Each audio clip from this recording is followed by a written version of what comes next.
Hi, I'm Glenn Whipp with the Los Angeles Times. Brockmire on IFC, one of the funniest new shows this television season. Joining us today from the show, she plays Jules, owner of a minor league baseball team and booster of white wine on the rocks, Amanda Peet. Welcome. Thank you. Is the white wine on the rocks, was that written in the script or is that a contribution from you? No, she drinks, he had her drinking that in the beginning, and then we just decided that it should just... It's like a fixture now. Yeah, it should just be in every scene, or as many as possible when I'm not on the field. But yeah, I mean, anytime she's in the bar or maybe at home or whatever, there does seem to be a glass. Yeah. Yeah. And I'm a white wine drinker, so I was delighted. Yeah. And the rocks, is that I like my wine with a couple. It has to be either very, very cold or a couple of ice cubes. Okay. Yeah.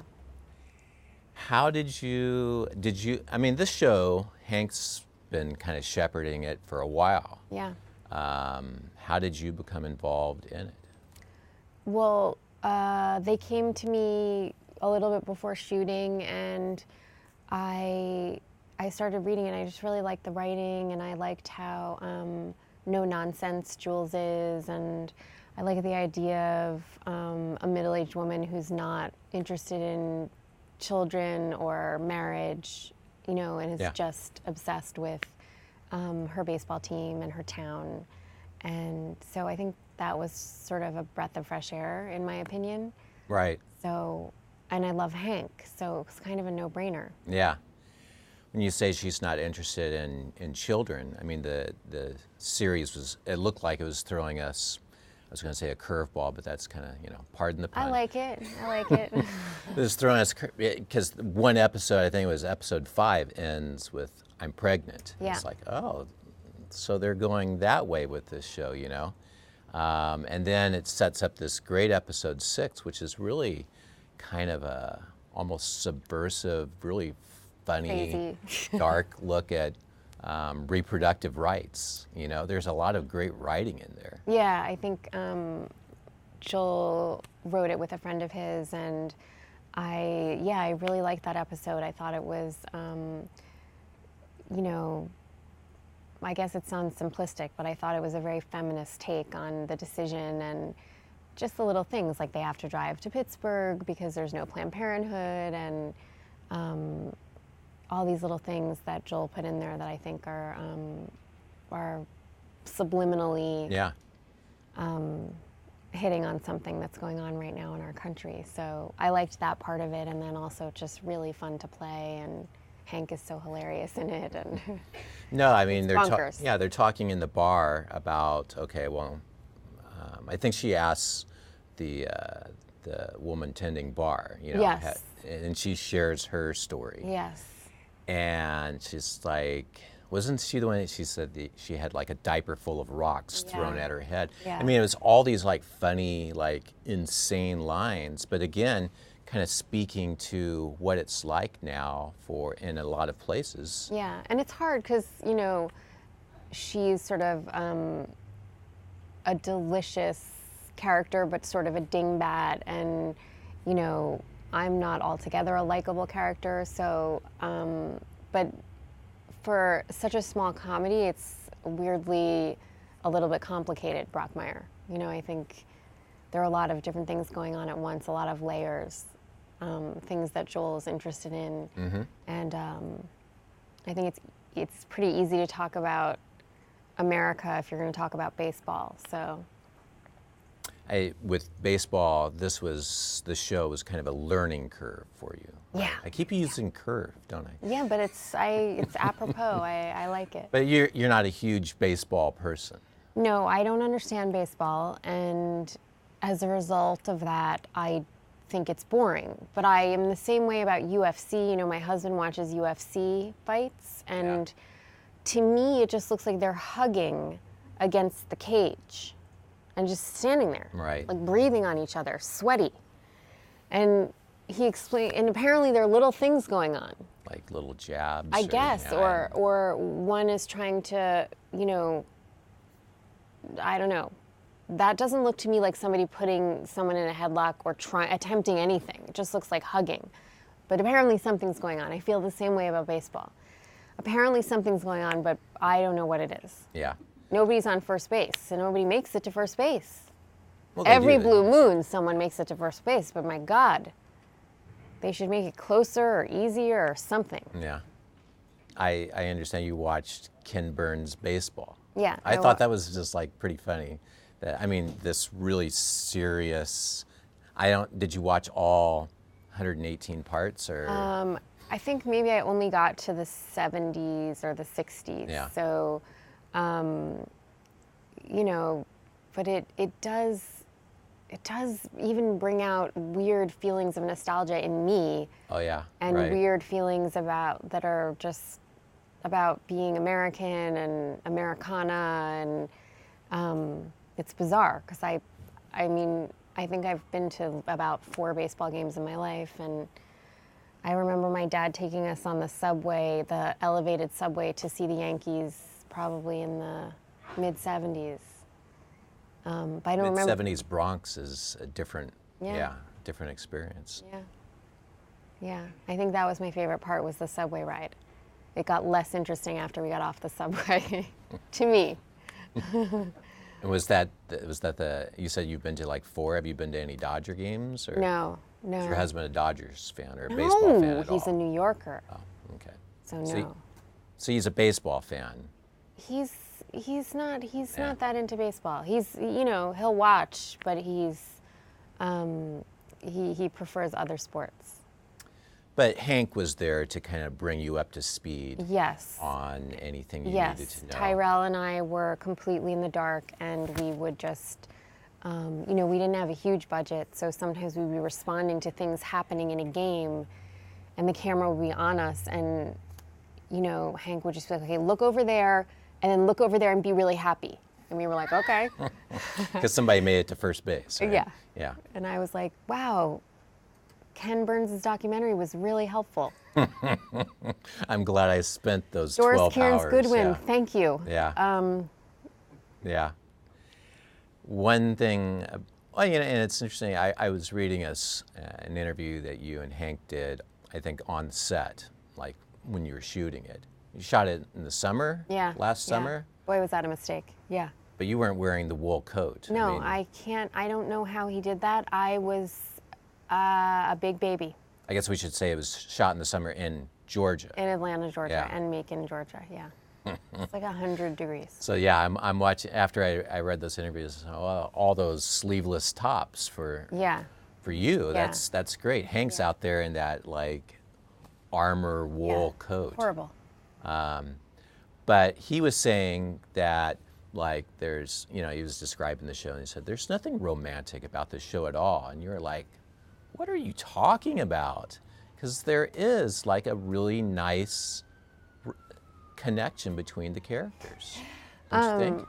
I think so. I thought so all along when I read it. I mean, it is kind of a romantic comedy. It's definitely Brockmire's story, but I think this part of it is really fun. And Yeah. so, yeah, I think it's kind of romantic. It's not sentimental, but they like each other. They like each other. They're good for each other, I They're guess. knocking boots. Yes, they are. I guess that scene where, because he likes to give play-by-play, Brockmire does, on Yes. pretty much everything in his life. Yeah, so that was a disaster for me. Yeah. When they're knocking boots. Yeah. I'm going to say it, I was unprofessional.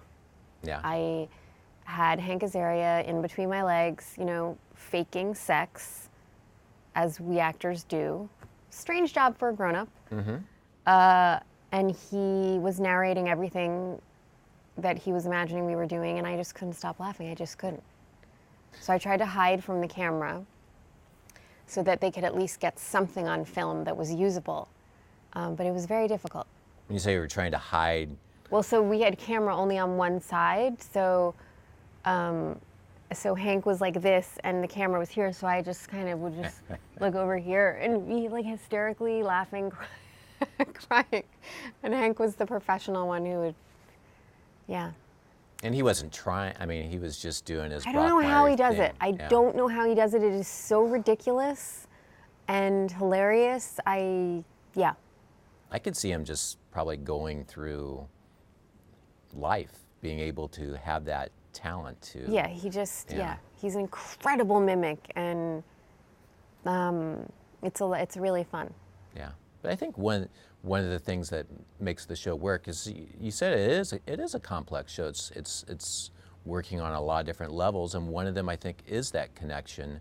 That's somewhat surprising that you like feel like these two people are right for each other. Like when Brockmire's ex-wife shows up on the front porch. You guys are on the front porch. At the bar, Yeah. And there's a look on Jules' face like, oh, I don't like this. Wow. Yeah. Yeah, I mean, like I said, I think it started out as just this sort of short form, really brilliant kind of gimmick. And I think in order to make it into a series, Joel really had to ground it and make real things happen. And they really committed to that. So. Are you stoked that season 2? There's a season 2. Yeah, I'm so stoked. Yeah. I love that you just said stoked. I'm very from stoked. San Diego. It's yeah. Yeah, it's a tough market out there, and I'm so happy for Hank and for all of us, and hopefully we won't shoot in 100-degree weather again. But yeah, that's. But there are worse things. But I'm just saying. Right. But this is the kind of part. I read a quote from you saying that at this point in your career, the thought is, well, what's my thinking going to be when the alarm goes off at 4:45? Right. Yeah. Yeah, so I've been around a long time, and I think there was a period in my career, and probably maybe with most people, where you're probably thinking about hype a little too much, instead of thinking about just look at this thing for what it is for right now. Do you want to do this? Right. And it's been really liberating, and it's made me much happier thinking about things the other way. And sometimes you're wrong. Sometimes you can't tell something's brilliant on the page, and then somehow it doesn't translate. But yeah, that's what I would say to young people who are trying to become actors. Like I feel like I spent too much time just chasing something and not really thinking, what do I enjoy? What part of this is enjoyable, and what part of it am I okay at and should pursue that only and not think about other stuff? Well, your last job before Brockmire, Togetherness, I mean, that had to spoil you too. Yeah, that's just, it's ruined me. It's over. That was terrible. Yeah. I mean, what do you think Alex and Tina are doing right now? Aww. But it ended on, they were maybe going to have. They were knocking boots too. They were knocking boots, and with the idea of there was a baby possibility Possibly, there. yeah.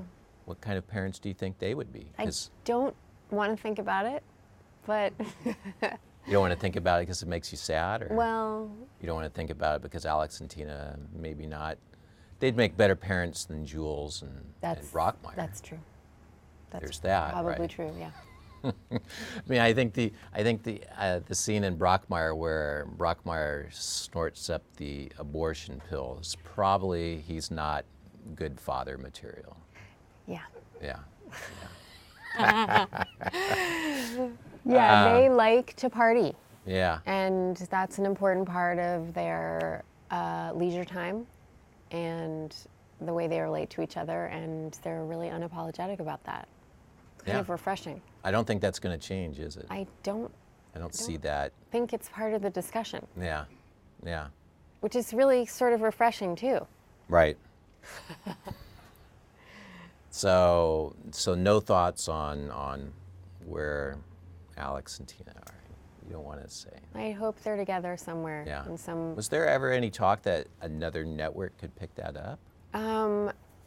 Do you know? 'Cause it happened so suddenly. It was I don't know. I think we weren't allowed to do that. I don't know. Oh, okay. Yeah. Okay. All right. I just work here. All right. We've been asking everyone who comes in these questions, so I'm scared. I'm gonna throw them your way. Don't Are be they scared. about baseball? that would be scary. I will if we're fail. Asking. Yeah. No. Okay. What was the last show that you binge watched? Okay. I'm a mother of 3 children. I fall asleep like at 9:08. Mm-hmm. So I don't know if you can call it binge watching, but I'm watching The Crown. And Claire Foy is not possible how brilliant she is. She is off the charts. I just Yeah. Have you talked to her? I have not. Get her She's in here. England right now. Who cares? I think she's so brilliant that it's She is great. Yeah. fucking crazy. Yeah. Do you have to bleep that? Is it live? I don't know. Yeah. It's, Oh well. No one heard. Sorry. She's really good.